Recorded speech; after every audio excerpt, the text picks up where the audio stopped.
Okay. Hey guys, it's Phantom, and welcome back, or welcome to my channel for another reaction video. So, there's a lot of new YouTubers out there, or specifically gaming YouTubers, or Sims YouTubers, in this sense, and a lot of people typically ask, how do you start a Sims channel? Well, I'm specifically doing a reaction video to this because I feel like these other creators would definitely help you more than I would. I've kind of talked about it in a video, but not specifically, not really specifically all that much in a video, so I think kind of reacting to what other creators have to say, especially long-time creators.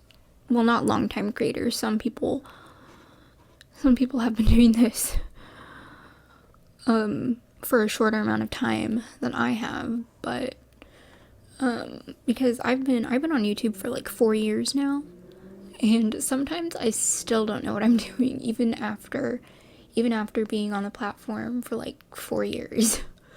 Almost half a decade of being on YouTube. I know, it's crazy. Who knows? I may start doing I may do a video of my own on this one day. I don't know. I have tips for starting a Sims channel, or whatever, but I guess I can do a video on that if you want. So, one YouTuber that I watched that kind of, I don't know, helped me, I guess, this video, top 10 tips on how to start a Sims YouTube channel in 2020, how to be a Sims 4 YouTuber. Now, okay, let me just say something before I get into this video. So, I'm a creator, not a person, I'm a creator that, does, all-around Sims videos. I started out with Sims 4, and then I moved down to Sims 3, and eventually I'll do Sims 1 and 2, and, other Sims games once I either install them or have the chance to, get them. But, I do, a bunch of videos, a bunch of different content, for example,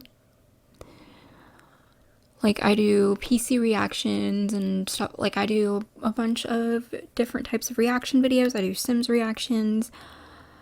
I do gameplay. I do build videos. I do create a Sims. I live stream sometimes. Not all that much. Not all that much now because I don't really have the free time to stream. I'll stream soon again, don't worry, but I just don't have the time to stream right now. But yeah, I do tips videos sometimes, I know that a lot of my Sims 3 related tips videos took off, and my how to install Origin video took off last year. A lot of my videos have taken off. But before I branched out, I just did gameplay and builds and create a Sim videos. So, enough rambling, let's get on with this video.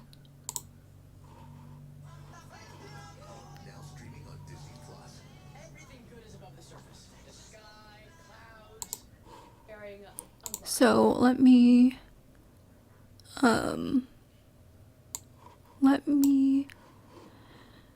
go all the way back to the start, because I started watching this and didn't realize that this was going to be a video that I was going to react to, so yeah. Hopefully this helps. Today we're going to do something a little bit different on my YouTube channel. If you're new here, my name is Cindy Macaretta. I play The Sims 4 on YouTube primarily. I just started in January, and the most popular thing people ask me is, how do I start a YouTube channel? So, like, a lot of people, a lot of new creators, right? They do things like, okay, I will definitely go more in depth. I will definitely go more in depth with this. But a lot of people, a lot of new creators, and I get it because, like, I wouldn't necessarily call myself a new creator, but, like, at all. I wouldn't call myself a new creator at all. But there's a lot of new creators out there that think they need to do a certain niche to get subscribers, or they kind of, I don't know, like give up on themselves or doubt themselves because not a lot of people are watching their videos. Like, it takes time to grow a channel. Let me just say that. It takes a lot of time to grow a channel. It's not just, it's not just recording a video game and coming up with storylines and coming up with let's plays. There's a lot more involved to having a channel, and I will definitely talk about that later, or like, in a separate video, or I will kind of give you an insight with this video, with this reaction video, because the first time I watched this video, I found it very helpful, even though I am an experienced creator, because I've been doing YouTube since I was still in high school. So back then I felt very new to YouTube, because back then with YouTube I didn't know what I was doing at all, and now I have a little bit more experience. I'm not like a pro or anything, but I have a little bit more experience to help the newer creators out a lot more than I did before.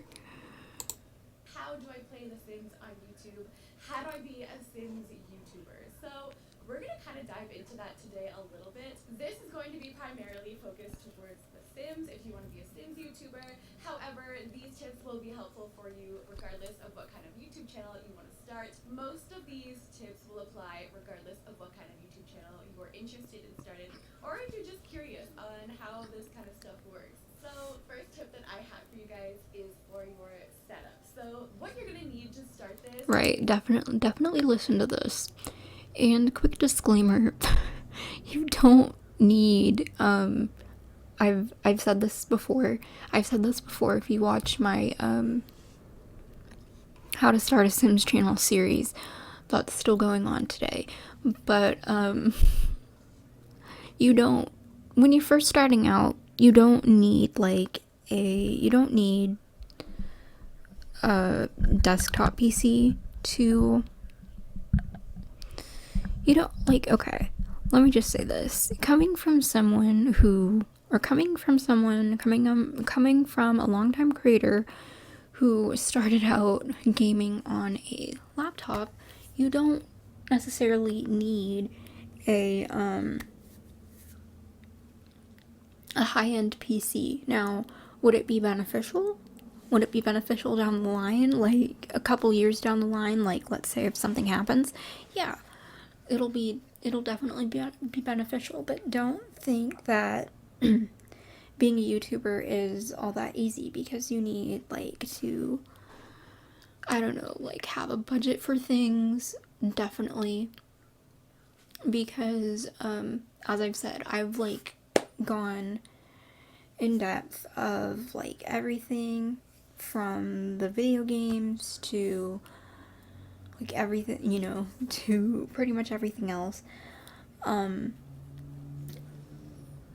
Speaking of, if I didn't finish that other video, I will definitely finish it. I just haven't gotten around to doing that yet, but I will definitely play this video and kind of let her talk you guys through it. Obviously, a computer, some kind of way to play your game. Yeah. Play The Sims. You're gonna need The Sims, obviously. You're not gonna need all of the packs, though. Right.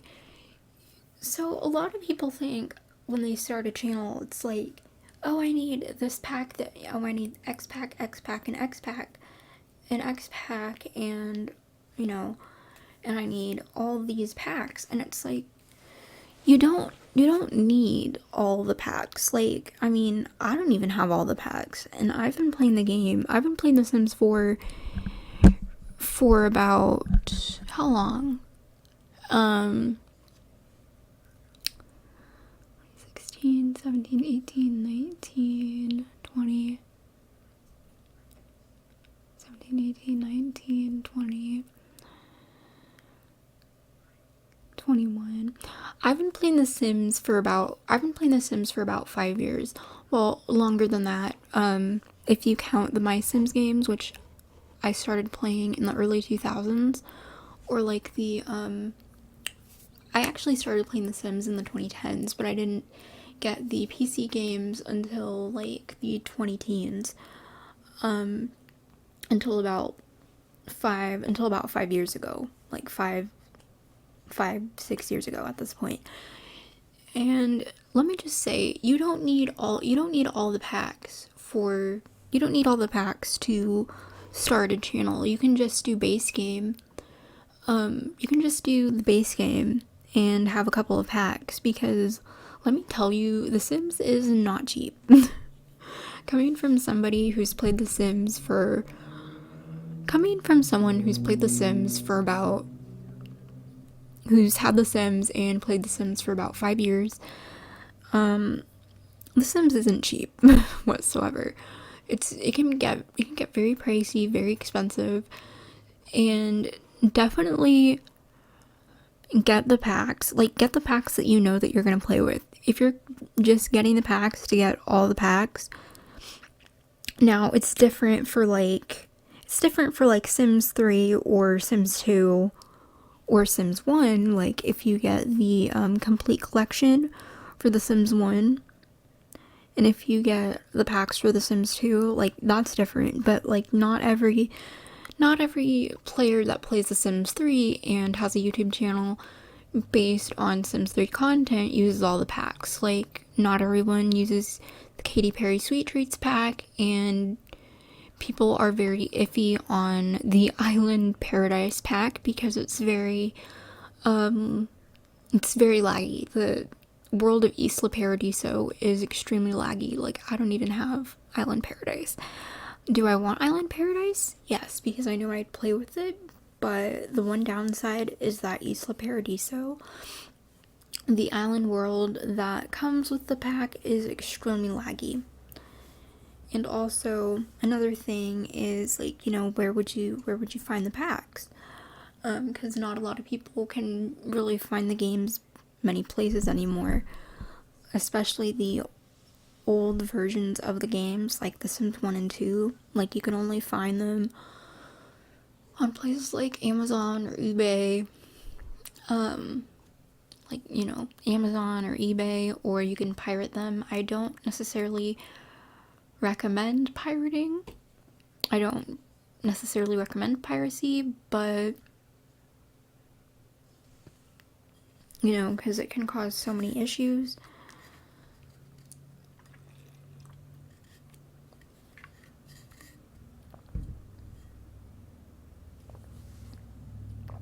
But I mean, if you're able to find The Sims 1 and 2 and learn how to install it properly on your computer, then go right ahead. A lot of people think that, oh, I don't want to start a YouTube channel because I don't have all the packs, but you don't need it. If you only have base game, you don't need all the packs to start a channel. You can just start a channel. Like, I started a channel with the packs I had.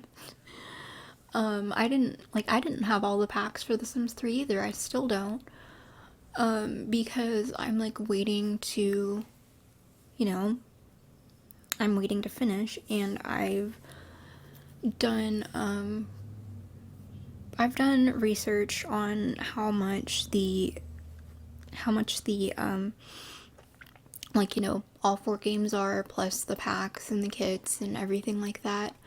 And it, as I said, it is not cheap. The Sims franchise is a game franchise that runs into like thousands of dollars worth of packs, like from expansion packs to kits, and like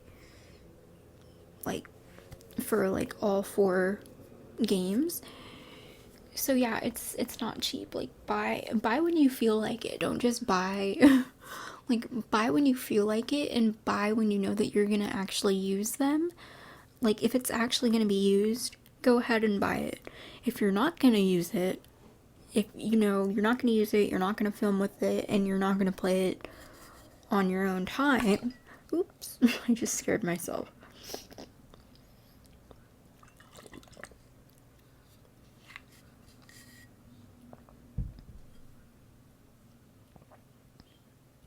Like if you know you're not gonna, if you know you don't have any interest in a pack, if you're not gonna film with it, if you're not gonna play with it on your own time, when you're not filming videos, then don't buy, don't buy it, because it's kind of a waste of money. As I've said, these packs and these games aren't cheap. I've literally done the math for them, and they are anything but cheap. They are pretty expensive. So like packs that, okay, I'll probably do a video on like packs that I didn't get or that I didn't use, just for packs that I didn't get or I didn't want for like my games or whatever.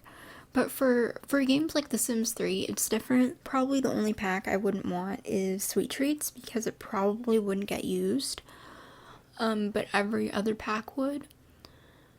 I don't know, it depends. They're making Sony packs, and I mean, the thing is, The Sims 4 isn't a completed game, whereas the other games are completed. So like games like The Sims 1, like to save money, even though it's pretty pricey, I'd get the complete collection. Like they have the complete collection, and they have the box sets, which are literally just the games in a box. If you remember, like early 2000s time, literally computer games used to come in huge boxes.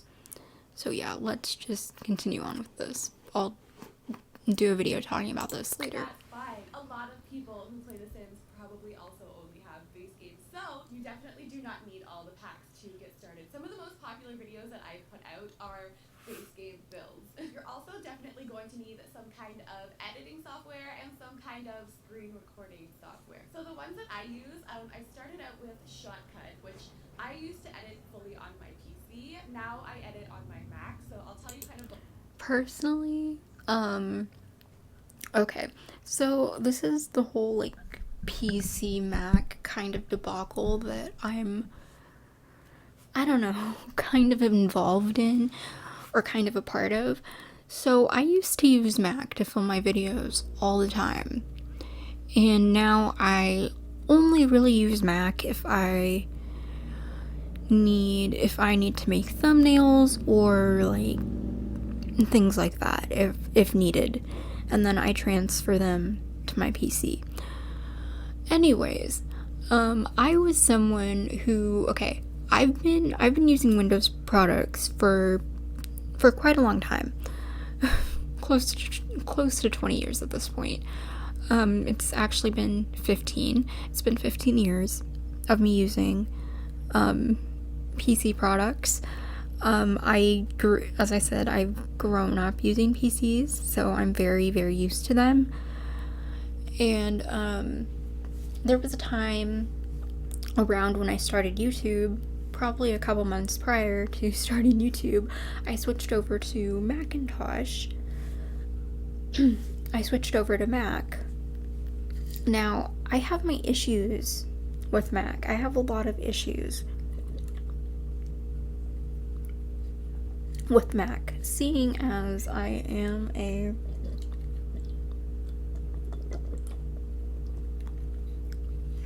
sorry, I need to refill my water bottle. So, seeing as I'm an all-around Sims content creator, So I would do like Sims 3 and Sims 4 content for now, obviously.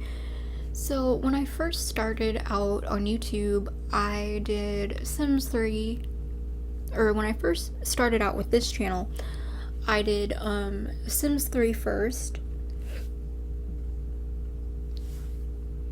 and then moved on to Sims 4. Now, the bad part of having to film on a Mac was, so Sims 3 didn't have any issues up until, well, I don't know if every Mac user had this problem, but I know I was one of those creators that had this I can't not talk. I am so sorry. That had this specific issue. So, back when the 64-bit update was announced, which I don't recommend, by the way, I've done videos on why. Specifically, like, there's a lot of people that have issues with the 64-bit update, and so basically the 64-bit update caused my Sims 3 on my Mac to stop working. And like the one on my PC worked perfectly fine, but I wasn't able to film Sims 3 content for quite a long time. And yeah, so Mac does have its disadvantages. Like, for example, I wasn't able to film Sims 3, which as I said, I get a lot of use out of my games. I play them when I'm filming content for YouTube. I play them off camera sometimes. Like, if I have to build a house or something, I play them off camera. I get a lot of custom content sometimes, which the games don't really support. Well, they support custom content, but they don't support like issues with it. So it's kind of like download at your own risk sort of thing. So like, I download custom content, I use mods, I play my games off camera. Like, I get a lot of use. I get a lot of use out of my games. I have a lot more Sims games actually. I have SimCity, which I want to start playing. Well, not really. I either want to start playing it off camera or doing comparison videos. I don't really know. I don't necessarily know how that's gonna work yet, but I do want to do like all around Sims videos, from like SimCity to My Sims or whatever, because I know a lot of people start out with My Sims, and I was one of those people that started out with My Sims in the 2010s. Well, not 2010s, it was like,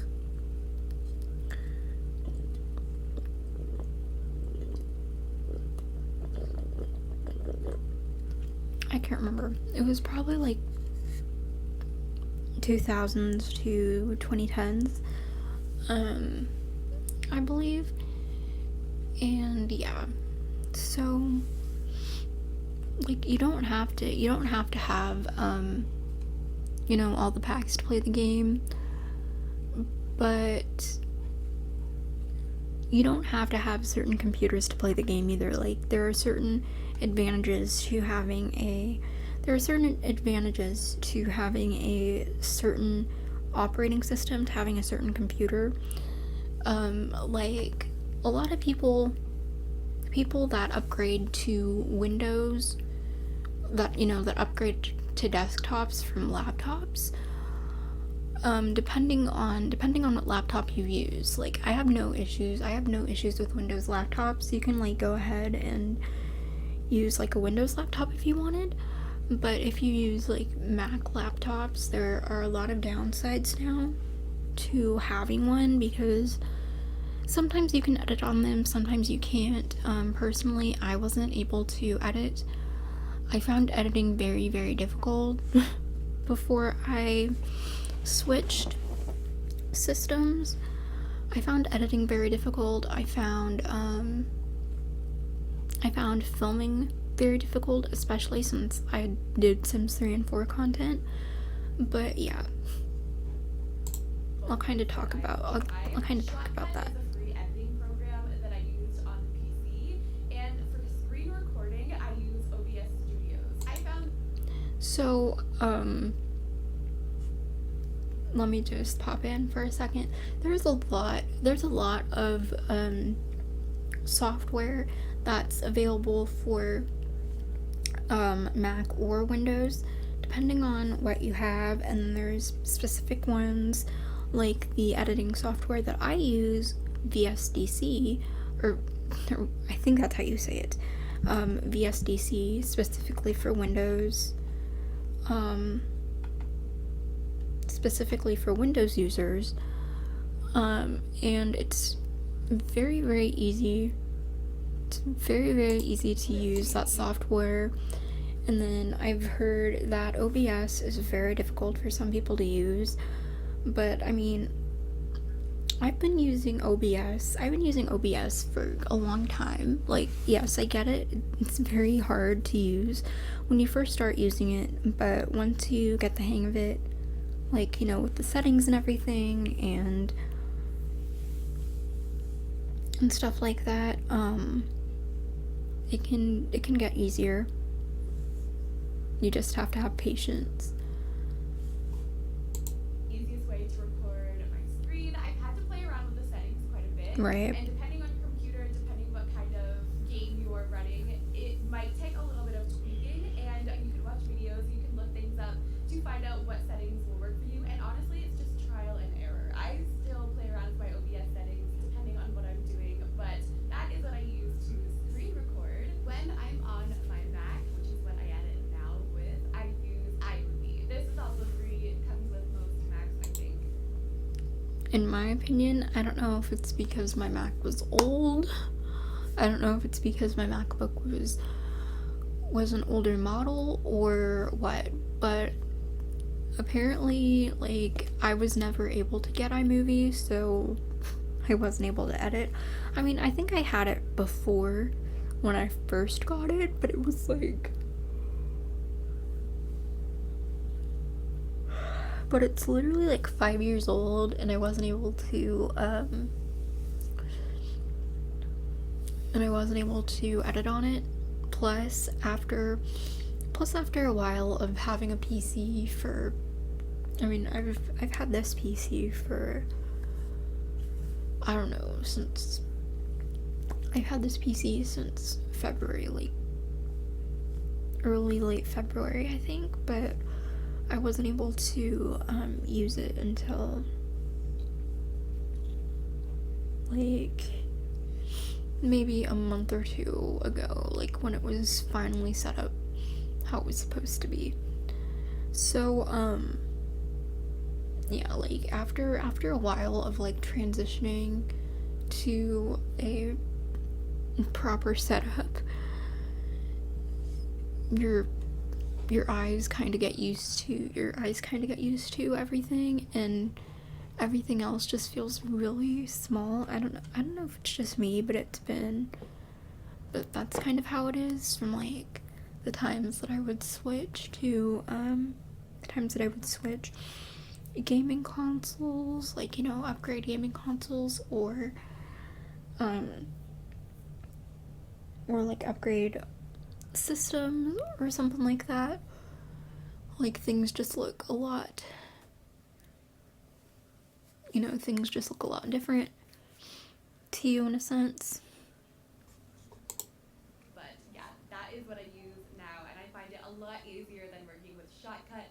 However, both free, both fairly easy to use programs. Other things you may be interested in getting are a camera or a microphone. These are not essential. I've seen speed builds where there's just music in the background. You don't have to Like, okay, you don't have to have a microphone, but let me just say, if you're someone who doesn't necessarily talk very loudly, because you have to make sure people hear you when you're speaking. You can't be necessarily whispering. Also, I'm sorry for the background noise. it just started raining. Like, it just started pouring down rain.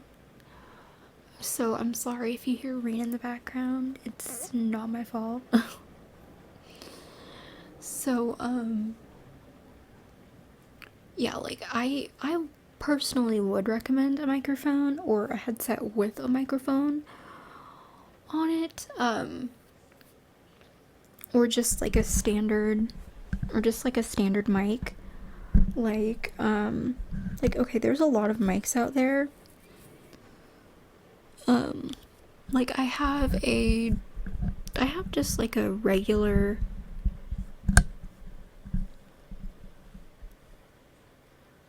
PC mic, I guess. Very standard, like, USB PC mic that you would plug in to like a USB port. You don't necessarily have to have a USB port. Well, you kind of do, but like, there's like these little USB port thingies that you can have on your desk, or like kind of under your desk,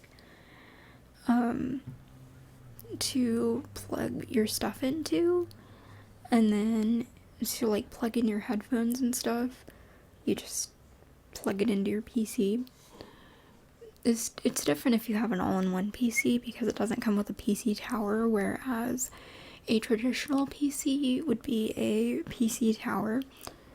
If you don't know what a PC is, it's either like, they're either referring to all-in-one PCs, which is like the monitor and keyboard, and then the traditional ones are PC towers, that you would plug in to an outlet and set up.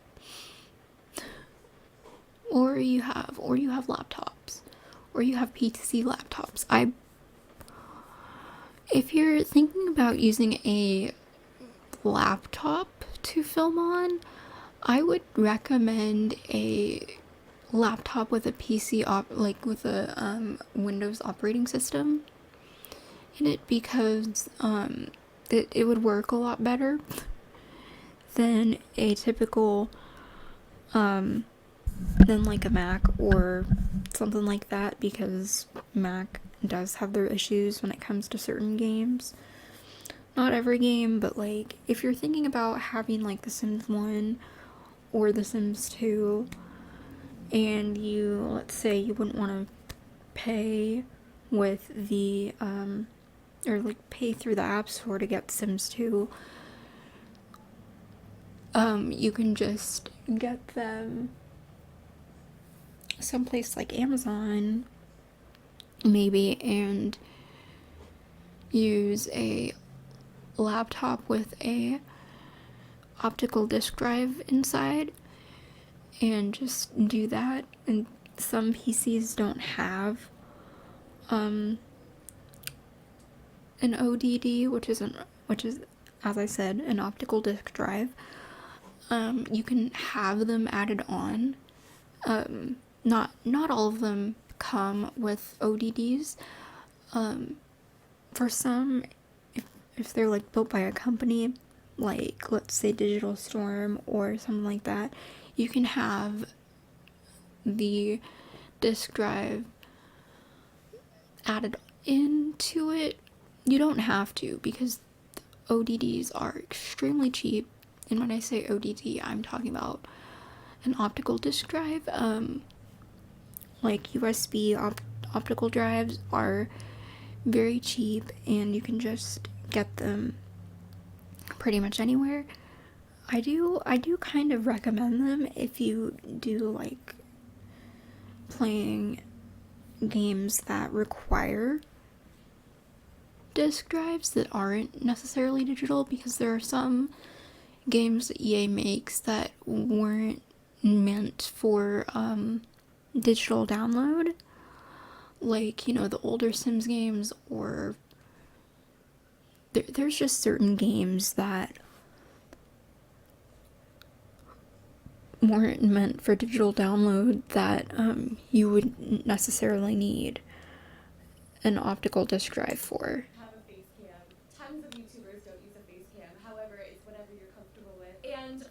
yeah, you don't have to use a face cam, but I would recommend a mic, especially if you don't really talk all that loud, because like you can't be talking like in a whisper sense where people can't necessarily hear you. Now, I mean, I tend to have a quiet I tend to have like a mix of a quiet voice and a loud voice. But like there are certain times of the day when you should film, like especially when you have energy. Like filming when you have the most energy is the best type, or it's the best time to film. And so that people can hear you, so that you're not talking in a like low or whisper voice. So that people can hear you, because a lot of people wonder why like a creator is being so quiet. It could be because there are other people around them, or there's a lot of noise and they can't really talk out, and they can't really talk over it, so on and so forth. It depends on if you want to do voiceovers, what kind of videos you want to produce. Number two would be type of content. So The Sims has a lot of routes. You could go with the type of videos that you want to put out. You could put out stories based around The Sims. You could focus primarily on create a Sim, on cast. And what she means by stories centered around The Sims, it's referred to as machinima. Now, I have a friend in the Sims community, where she was in the Sims community. I don't know. I don't know if she's coming back, or if they're coming back or anything like that. But a lot of people are, a lot of people are drawn to things like machinimas, which is storytelling in The Sims. Which is, storytelling in The Sims. I'm personally not skilled. I'm not very skilled in machinimas, so I don't do them. I could if I wanted to, but I don't necessarily do machinima. So, like I kind of stay away from that route. But like people, like there's been people that like voice over machinimas and all that stuff. It's really cool. There are tons of challenges you could do. You could show off your Sim making skills. You could be a builder. You could do speed builds. You could do Right. Build challenges like I do all the time. You also don't have to stick in that box. You can experiment. You can Right. Like okay. So I didn't always branch out, but back in how long ago was it? 2019, when I started branching out. So I wasn't always like an all-around type of channel. I mean, I still focus primarily on The Sims, but I do things like PC reactions now. I do Sims related reactions, console reactions, like I do pretty much everything gaming related, I guess you could say. And then I do reaction videos. So like I do build videos. I have a Built with Phantom series.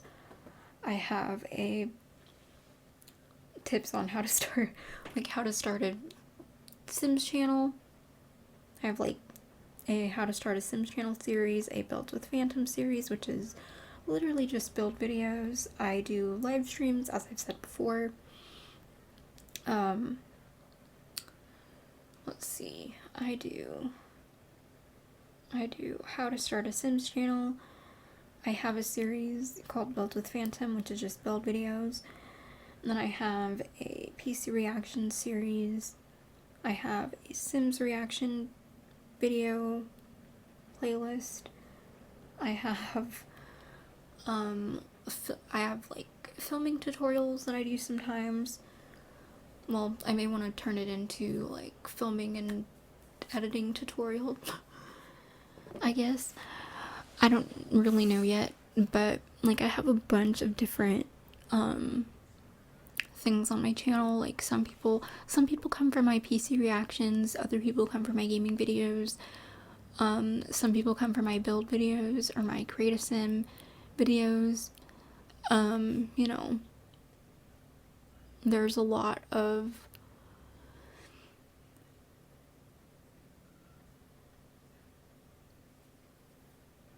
there's a lot of reasons why people would stick around.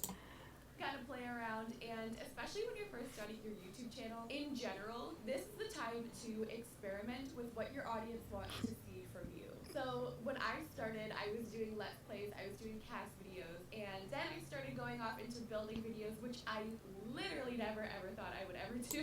Yeah, I started out with Let's Plays and then I did build vids. Ugh, I cannot talk. I don't know, maybe it's because I'm tired, I don't know.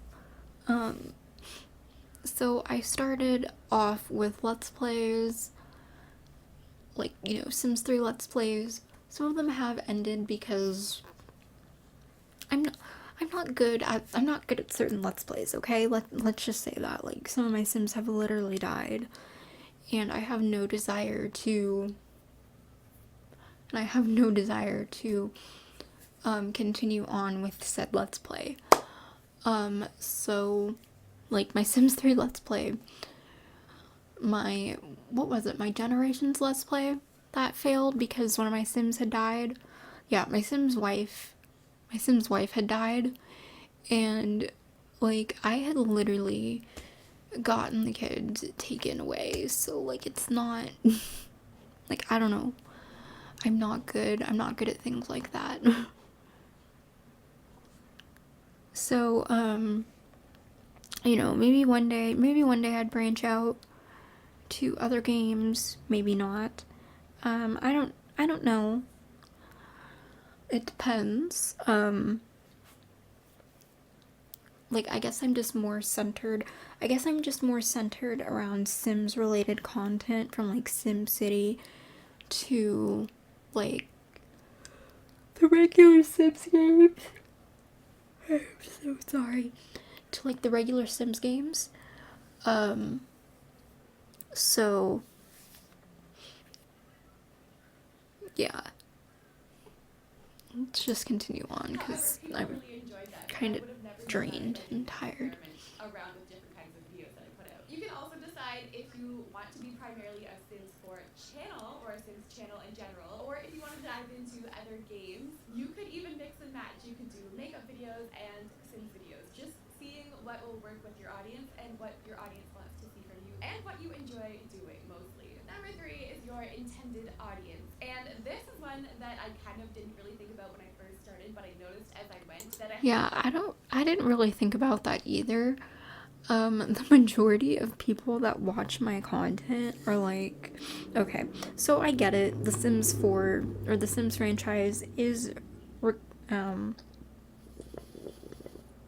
teens and up. And let me just say, I was a younger teen back when I started YouTube and back when I started playing the Sims games. But my audience is primarily like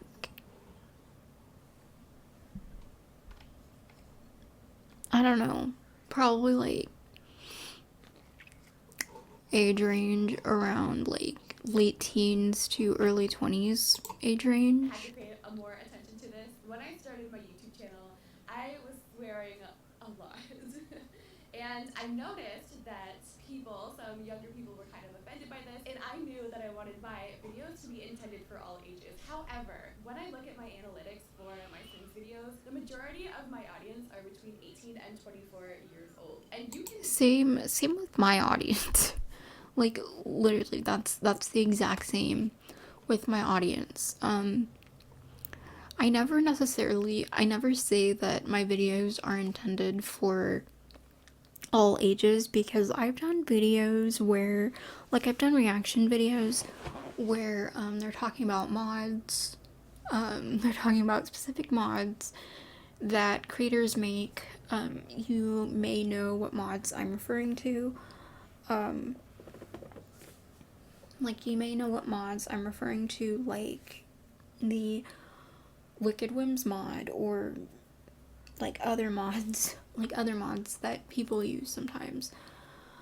There was this one video that I had to age restrict because I knew YouTube would probably age restrict it for me if I didn't.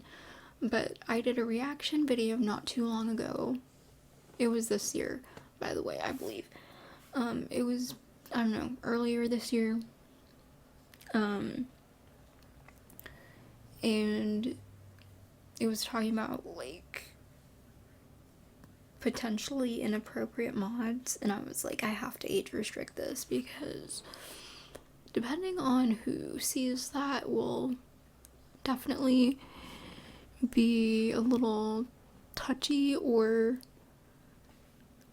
like it's kind of a touchy or sensitive subject. You can gear off of that. There are other YouTubers, like, for example, Bella, Carmen King, who base their Sims content around content intended for mature audiences. It's really up to you. Yeah, like people like Carmen King, which is someone who she's someone who I have watched for a long time, and I've noticed that her content is not suitable for young audiences, like, in the slightest. Like, people, like, you know, people that I have been friends with for a long time, I know that their content isn't suitable for younger audiences. Even though The Sims is geared towards teens and older than that, there's a lot of, like, what people don't get is, like, the popular creators on the platform that have Sims channels are between the ages of, you know, like, early adulthood to, like, middle adulthood, I guess, or, like, mid-adulthood. Like, you know, young adulthood to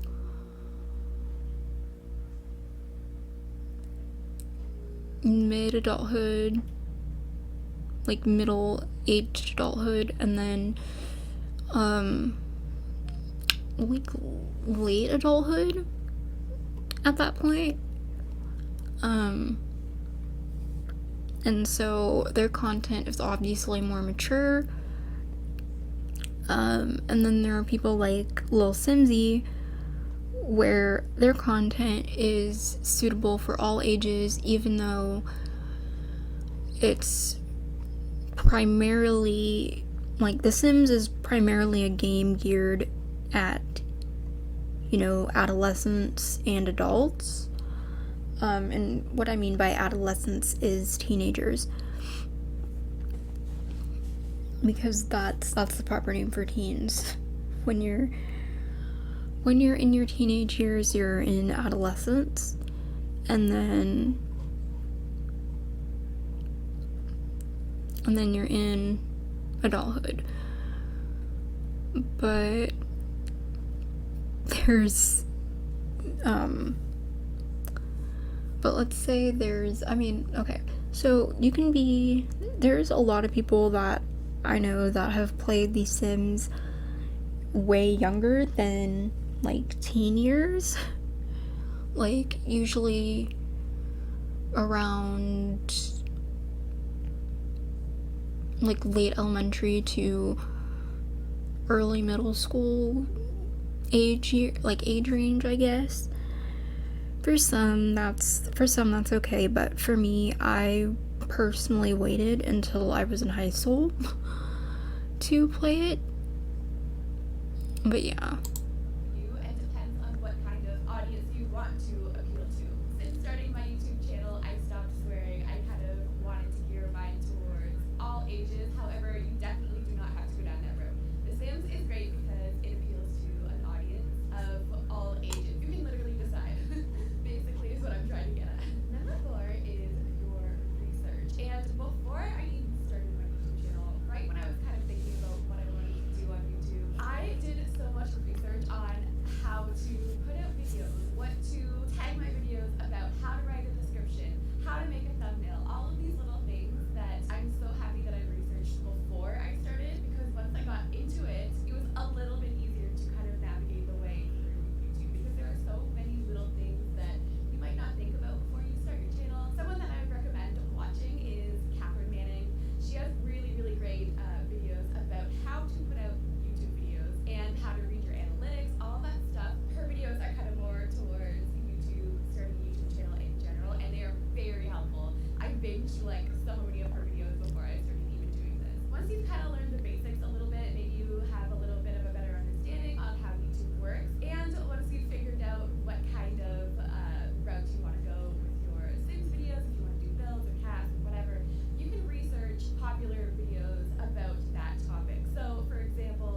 like there's a bunch of challenges, like the 100 baby challenge.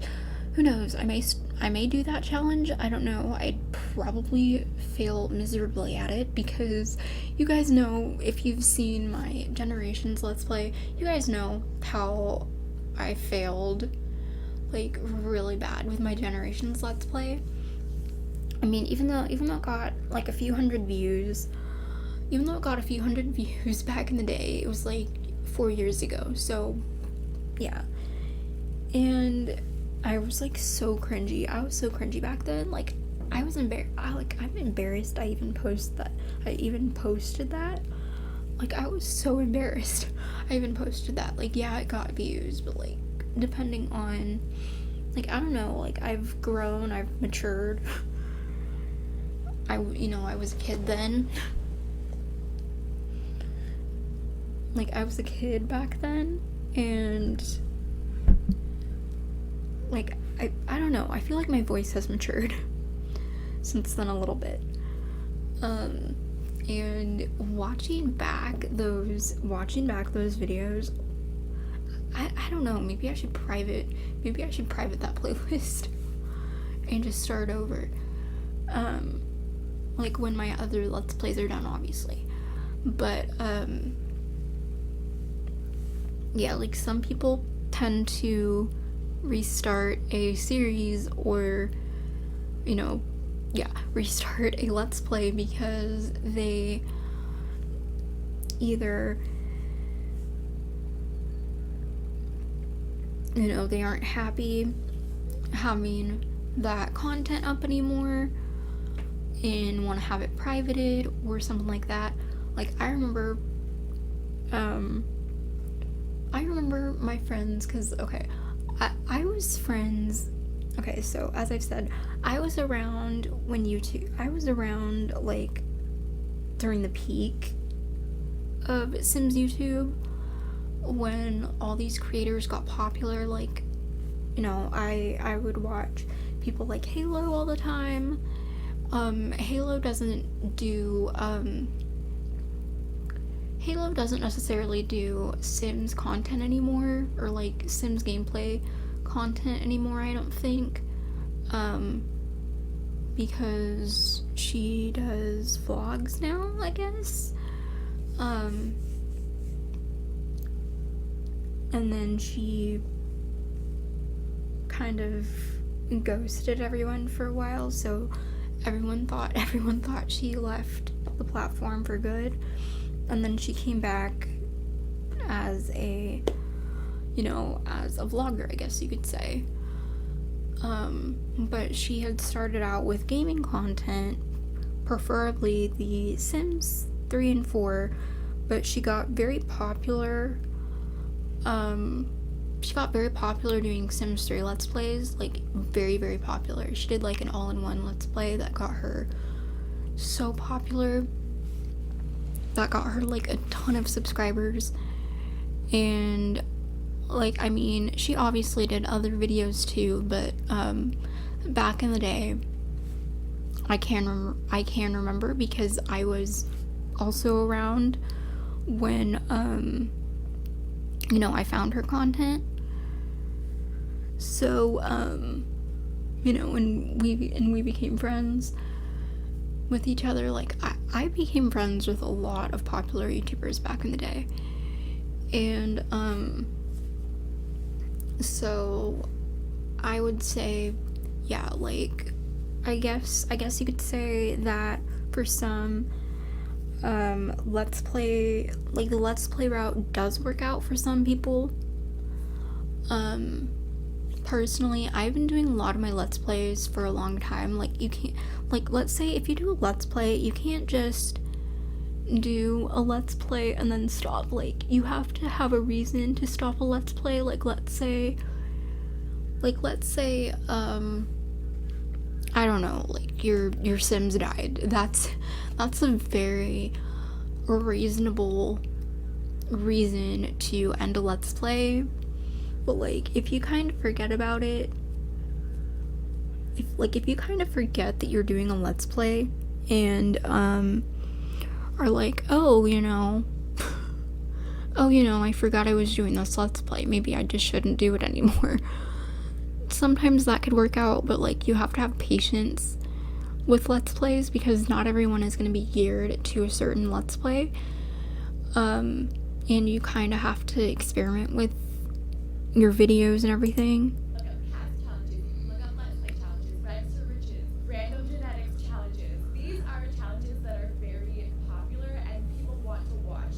So many people will search up these kinds of challenges because they're fun to watch. So you don't have to do only these challenges. Obviously, you can play around with whatever you want to do. However, videos like that do bring a little bit more traffic, especially when you're just starting out, because people will find you, at least in my experience. This is what I found.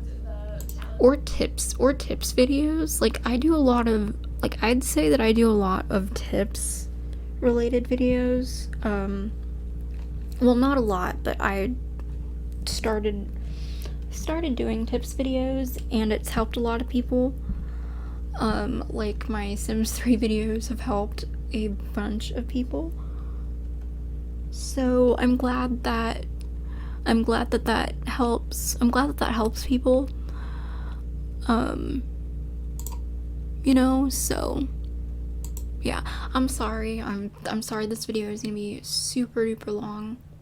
I will edit this later. But I just have a lot to say. Challenges did a lot better in my experience just because more people were looking for them. Number 5 is interact with your audience.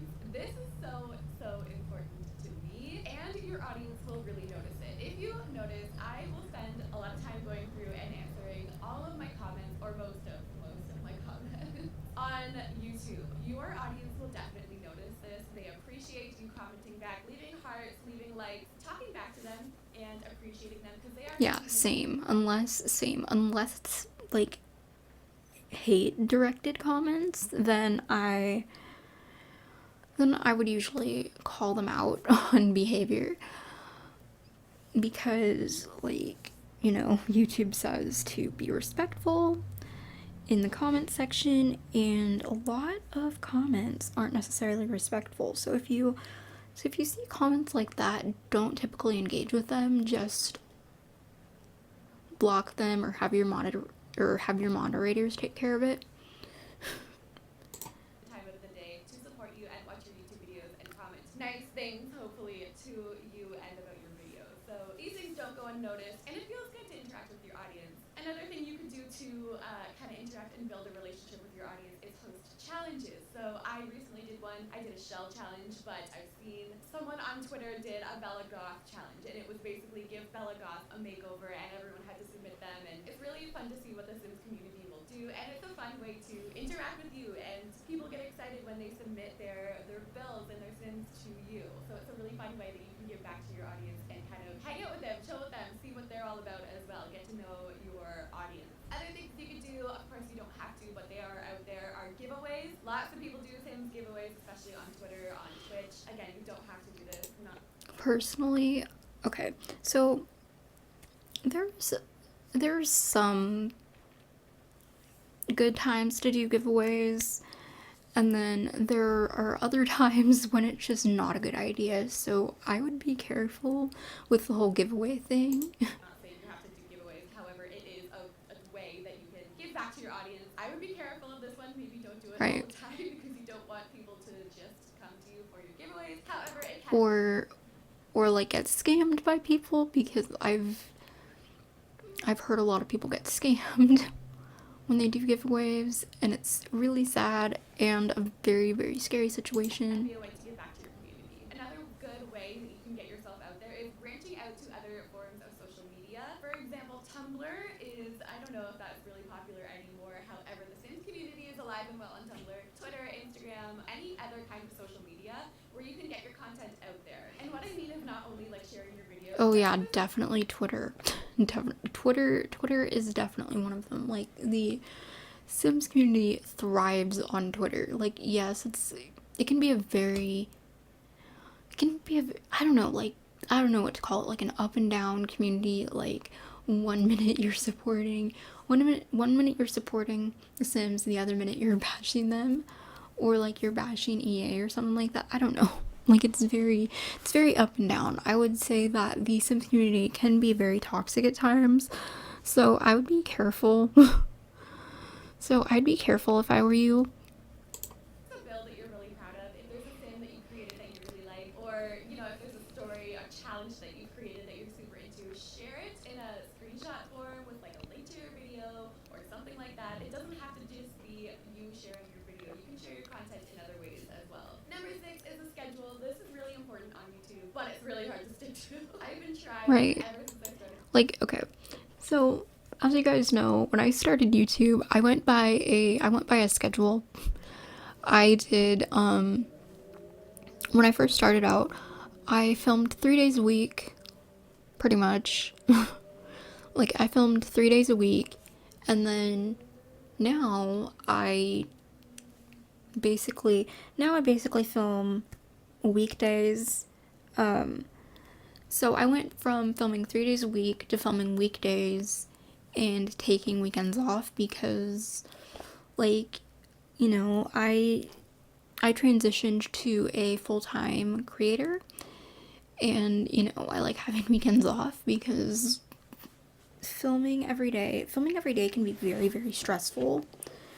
So I did a 3 days a week thing when I was still in school, um which also got very stressful at times.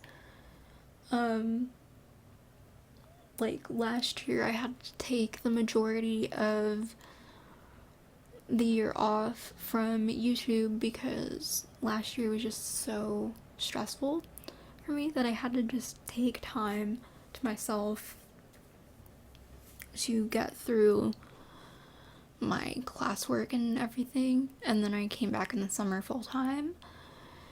And now that I've moved to a weekday schedule to just film whatever when I feel the need to, and then edit later and upload later in the day, then that really helps. Some days I edit at night, like super early in the morning. Other days I wait to edit and upload because I'm just so drained and tired, and I don't want to sit at my computer editing all night. To come up with a regular schedule. Using a schedule is good because people will know when to come to your channel, when to watch your videos, and not only that, but they'll look forward to coming to watch your videos. For example, if you post every day at 12 p.m., people will know and look forward to your videos, knowing that tomorrow you're gonna post at 12 p.m. Not only that, but YouTube analytics will pick up if you're posting regularly. And what I mean by this is they notice and will pick up your videos to recommend more often. Like, okay, I'd say that I post pretty regularly except for weekends. Like, if I'm feeling like it on weekends, sure, I'd post, but like I don't work well in a loud environment, and the end of the week for me, like especially weekends, is probably the loudest for me, so I just don't film on weekends. Plus I'm just so drained and need time to myself.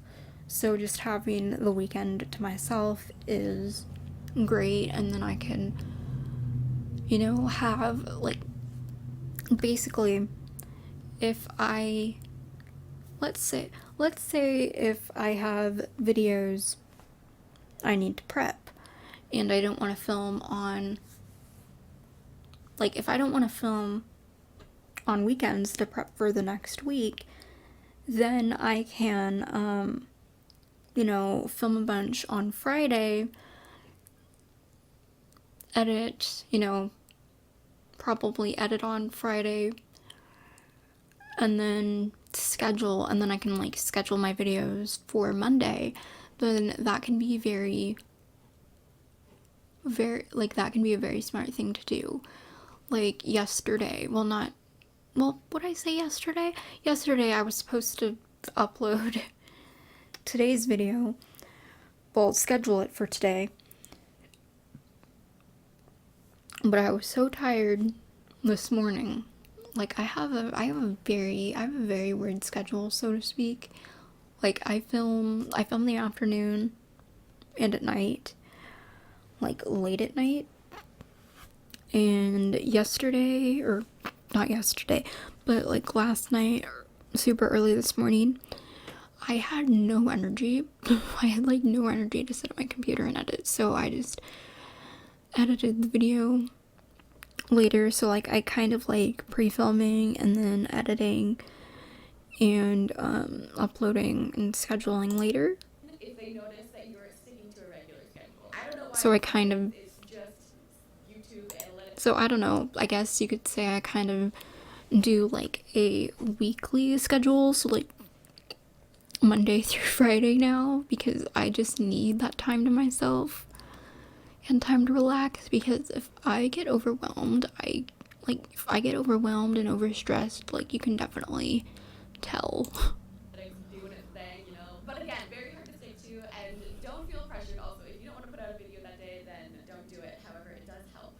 Number 7 is your analytics, and this pretty much after you started your channel, you put out a few videos, and now you're trying to learn how they're doing, learn what works for you. I still look at my analytics constantly, but Right. basically, when you're looking at your analytics, and this, I could go on and on. This could be a whole other video, but when you're reading your analytics, especially when you're first starting out and experimenting a little bit, the best thing to look for is spikes in your chart to see what is performing well, what people are enjoying. Again, you don't have to do this by any means. If you don't want to check your analytics, if you don't want to pay attention to the stats, by all means, do not do it. However, if you're looking to see what is reaching more people, if you're looking to see which videos are performing better than others, you can definitely look for little spikes. And this goes for the time of day that you're uploading, the type of content, etc. Another way that you can use your analytics to your advantage is checking out where your views are coming from. So if you have signed up for social media, you're sharing your videos, your screenshots, your builds, your whatever on Twitter or Instagram or whatever, you can actually see through your analytics if people are clicking on those links and coming into your channel from those social media sites. You can also see if your tags are doing well. You can see if people are searching a certain tag, all the way down to like one tag. Like if people are searching for Sims 4 and that's how they're finding your videos, then you can see, yeah, I have to use the Sims 4 tag in my videos for people to find that tag because it's working. Again, there are so many topics of conversation regarding your analytics, so I'm not going to go into it too much. However, learning how to read them, again, watching videos, trying to educate yourself on how to read your analytics is really important if you want your videos to reach more people. Number 8 is getting comfortable in front of the camera, and this is going to take time. If you go back and watch some of my earlier videos, they're so noticeably awkward, and that is completely normal. A lot of people say, like, how do you get comfortable in front of the camera? I feel so weird, I feel so awkward, I hate the sound of my own voice. That probably happens to every YouTuber when they first start out, like every single one, because it's weird. You're literally just sitting here. Right. Like it happens to me too, honestly. Like not even like being in front, not even like being in front of a camera. Like when I first started out, I thought I was so like I mean, I thought it was fine back then, but apparently 4 years later, I feel so awkward and I hate watching my old videos. You know, I hate watching my old videos back. Because I thought I was so awkward back then that I just don't pay attention to them anymore. So like I mean, you'll get comfortable hearing the sound of your own voice, but let me just tell you, it takes time. You're talking to yourself. Even doing this different type of video for me feels a little bit weird. So it pretty much just takes time. And trust me, it does get better. You could start without a mic, like I said earlier. You could do speed builds. You could do cast creations with just music in the background with no voice. If that's something that bothers you, you could even turn the mic off and kind of talk through it and just kind of get used to hearing yourself. If it's being in front of the camera that's kind of weird to you, again, you don't have to have a face cam to create these videos. If it's something Yeah. you want to do in the future, you can kind of like practice. You can film videos that are no one's ever going to see and just kind of do it that way. There's tons of ways that you can kind of get more comfortable, but just know if that's something that's holding you back from starting a YouTube channel, it happens to everyone. And on that note, your beginning videos, no one's gonna judge you for those. Like, they might, but they might be awful people. But yeah, everyone knows like your first videos are not gonna be magic. Yeah, your first few videos are not gonna be, your first few videos aren't gonna be all that great. Like, when you first start out, you know, you're not gonna, when you first start out, you're not gonna know how to edit. You're not gonna know how to edit. Like, I know I didn't. I did not know how to edit until, or like know how to properly edit until, getting like a proper editing software, and that was like 4 years later. Like, you know, 3 to 4 years later. And now I edit as many videos as I can. I don't edit a lot of them, mainly because either I don't have the time to edit or it just doesn't feel necessary to edit them. Some videos I do edit, some I don't. It depends. You know, you're just starting on your channel. So don't let that hold you back. Number 9 on the note of not so nice people is criticism. This, if you're going to be on the internet in general, is Right. bound to happen. Like, okay, let me just say there's constructive criticism and there's just like, you know, bashing. So I'd spot both. I try to spot both immediately, like when you can tell someone is being when you can tell someone is being blatantly rude, like you can tell when someone is being blatantly rude and like attacking you in your comments, or if someone's just giving you criticism. It sucks, but it is something that comes along with putting out videos, especially. People will comment on your builds, they'll comment on little critiques, they'll comment on something they don't like about you. It's bound to happen, and when it does, you just kind of have to let it roll off of you. And I know easier said than done, trust me. This is something I'm still struggling with myself. Yeah, you have to have, basically what she's trying to say is when you're a content creator and you're putting your content and when you're putting your content out on YouTube for everyone to see, you basically have to have thick skin.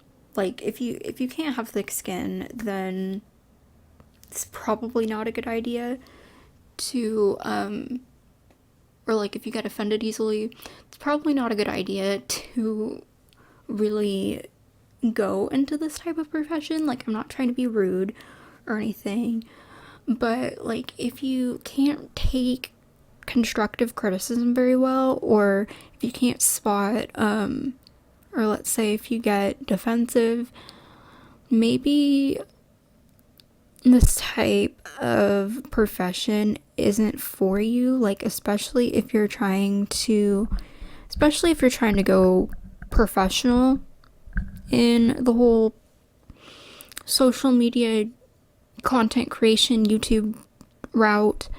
And that goes for like any type of social media route, whether it's TikTok or YouTube or podcast or whatever. And I mean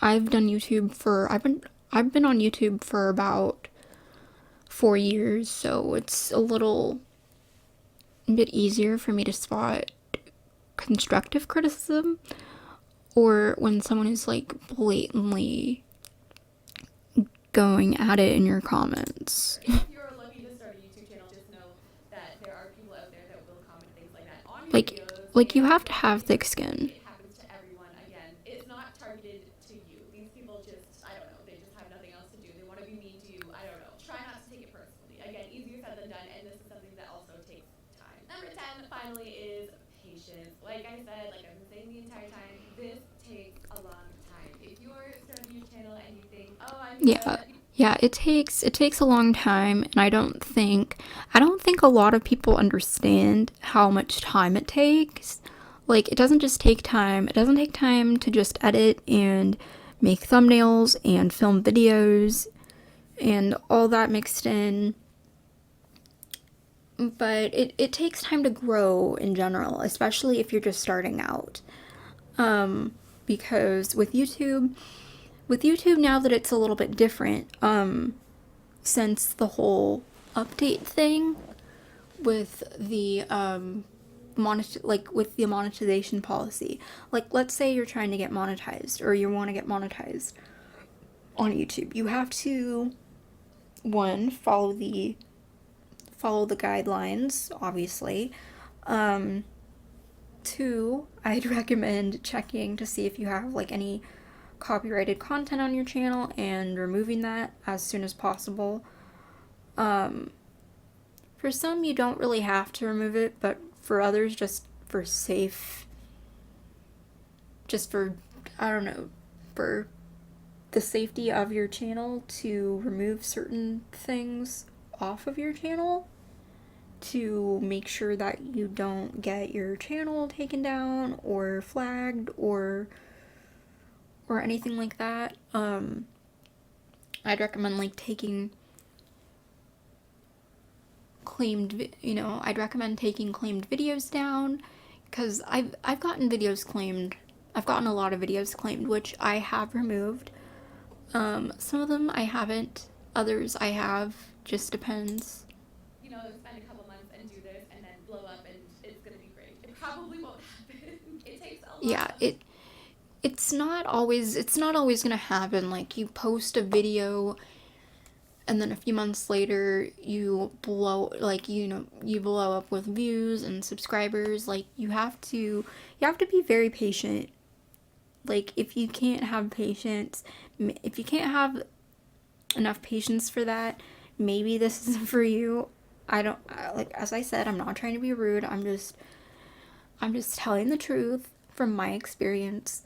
Like, when I first started, I thought I was gonna get popular and blow up overnight, but that's not exactly the case. For some it is, for others maybe not. Time to produce a YouTube video. It takes a lot of time to edit a YouTube video. Yeah. From start to finish, when I'm filming, editing, and putting out a video, it normally takes about 6 hours from start to finish, and that's me improving. When I first started, it would take me all day to film, edit, and produce a YouTube video. So don't get discouraged if the first couple times you're trying this and something's not clicking. You're going to be learning the entire time. So don't let it discourage you. Have fun with the process, learning what works for you, improving, learning about YouTube, learning about editing, learning about your videos yourself. Yes, it will be hard work, but it is super rewarding and fun. So I think that's all I got for you guys today. If this helped you in any way, please let me know. If you're thinking about starting a YouTube channel and some of these tips have helped you, good luck. I hope you succeed in all you want to do. If you like this style of video, I don't normally put out videos like this, but let me know if you liked this kind of video. And yeah, thank you guys so much for watching. I'll see you in the next video.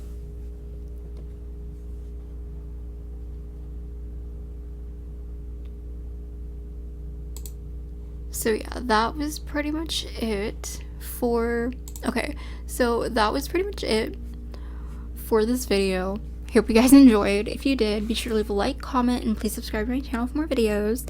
As usual, I will leave a link in the description to this video, and probably also check to see if I filmed this video already.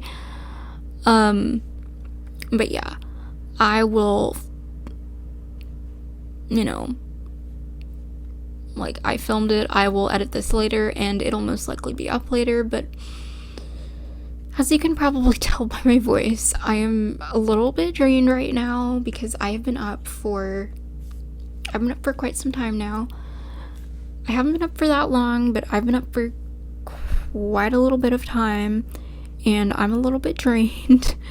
So, yeah, I will finish filming this, or, do my outro, finish filming, and I will edit this later in the day and upload it later in the day as well when I have more energy. But right now I'm out of it right now. So yeah, I hope you guys enjoyed. As usual, the link will be in the description to this video for you to watch it for yourselves. And yeah, I will see you all in my next video. Bye guys.